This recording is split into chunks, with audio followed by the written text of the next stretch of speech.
Hello, I am Joanna. I run the YouTube channel Maqaroon, and today I will give you guys a tour of my studio/office.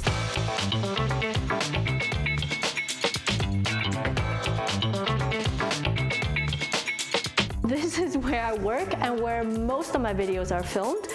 This side of the table is always a mess. I studied graphic design in London, and then I started a jewelry label, which was called Maqaroon. While I was trying to sell my jewelry, I decided to start a YouTube channel to do a bit of marketing. And I thought I would do craft videos because one of the best sellers was a bracelet with a little macaroon on it. After about 1 or 2 years, I realized that lots of people liked watching the crafting videos. So normally I look at a lot of gear storage, but for you it's just crafting supply storage. Yes, this is where I keep all my craft supplies. All right.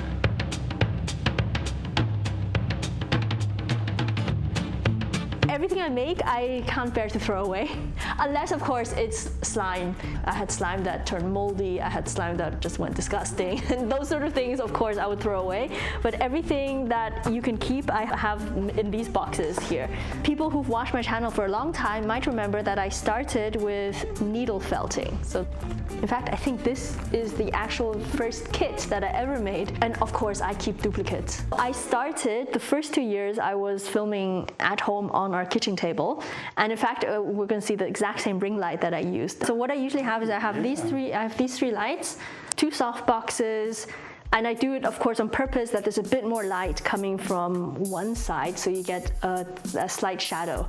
I don't want equal lighting on both sides, because then it just looks a little bit unnatural. And what's the camera you're using, your camera of choice? This is the Canon R6, and this is just a very standard lens. With a lot of glitter and... Yeah, this is covered with slime and glitter. Unfortunately, this always happens. Every time I get a new camera, at first, I try to keep it clean. This one is about a year old, this camera. And then at one point, you see the buttons there. They got completely plastered in slime. I didn't want to lose that feeling of when I started out and I was on the kitchen table.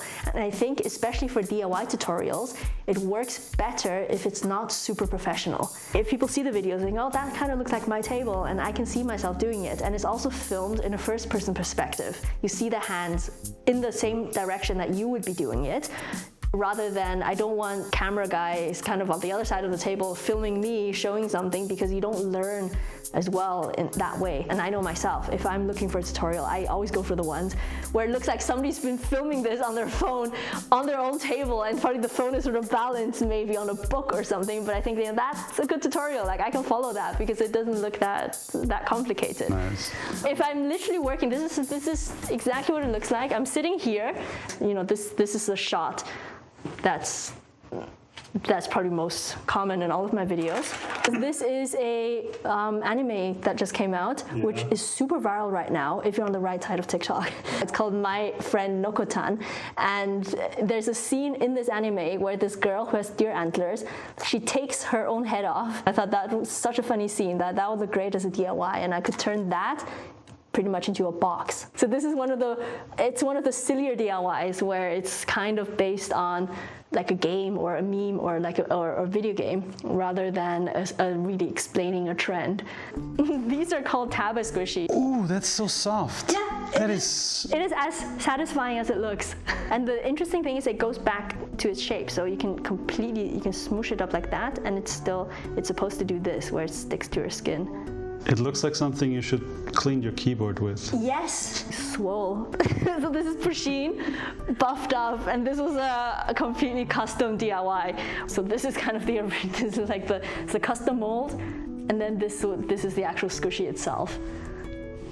When you make your videos, do you think a lot about the thumbnails for it, the packaging for it? It's good that you asked, because that's the most important part. I think maybe it's the fact that as a designer, so my background is graphic design, and I know the first thing you see on YouTube, the first thing you click is the thumbnail.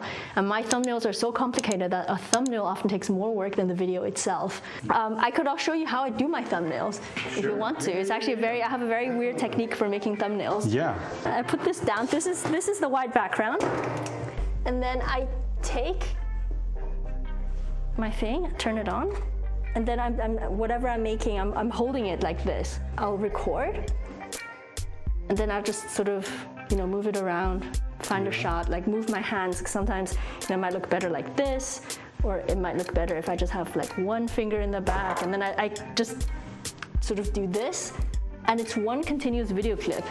And once I'm finished, I take that clip and I take a screenshot from that video clip of the one frame that I want for my thumbnails, and I edit that screenshot in Photoshop until I have the exact colors and background and kind of crispness that I want. I find it's much better than trying to take photos of a finished DIY, because you just have that one angle. You have one photo and it doesn't look that great. And I think I also get a lot where people are genuinely surprised that what they see in the thumbnail is what's in the video, because so many YouTube channels just fake it. This up here is glitter. But you gotta be careful with the glitter so it doesn't like go everywhere. It doesn't matter. That's the great thing about having my own office, is that it doesn't have to bother anybody but myself, and it doesn't bother me in the least. So I have glitter all over the floor if you look carefully. You have 4 million subscribers. Yes. I don't see any play buttons. Are you hiding them somewhere? Are they at home? I do have one. I had one hung at home. Yeah. But I think the one that I have in my office right now is under my sofa. I have a feeling this is the one that I might have taken apart. Yeah, this is the one. This is the one that I disassembled because the screws are gone. So this was the one that would have been for cute life hacks. The button itself is over here. So this was the button. I took it apart for DIY. So what I did was I disassembled it, and then I made a mold of this button so that I could turn the button into a squishy. You think YouTube should start sending out squishy buttons to people who reach 1,000 subscribers maybe? Oh, there's a little one. That would be nice. Imagine a tiny one. That would be no effort. Just like a little squishy one.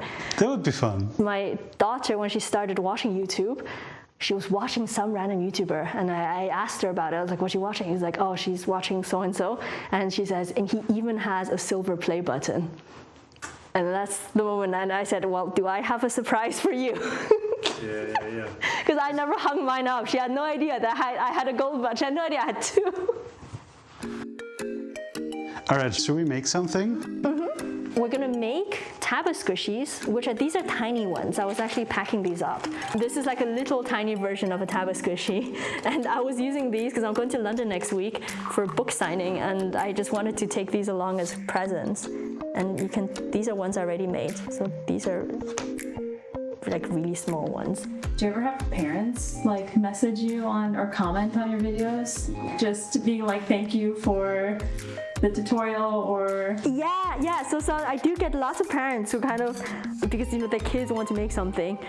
And the one thing I make sure on my channel is that all the tutorials work, and that's another thing I'm really committed to, is that I don't want, because a lot of DIY channels, they just do something kind of like half, like they're not really interested whether it works or not. It's just about the content. They would just do something, it doesn't really work, but they're like, whatever, and they just put it out.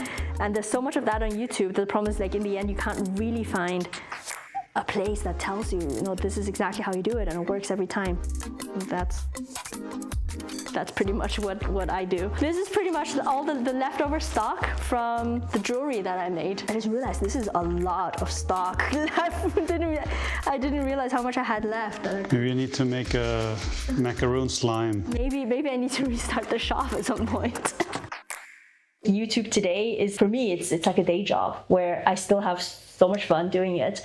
I earn well enough that I can live from it. It's nothing crazy, and I'm just very grateful that I can actually still do that. So I can decide when I work, what I work, and what I put out, and I have creative freedom, and the fact that I can live from this is pretty amazing.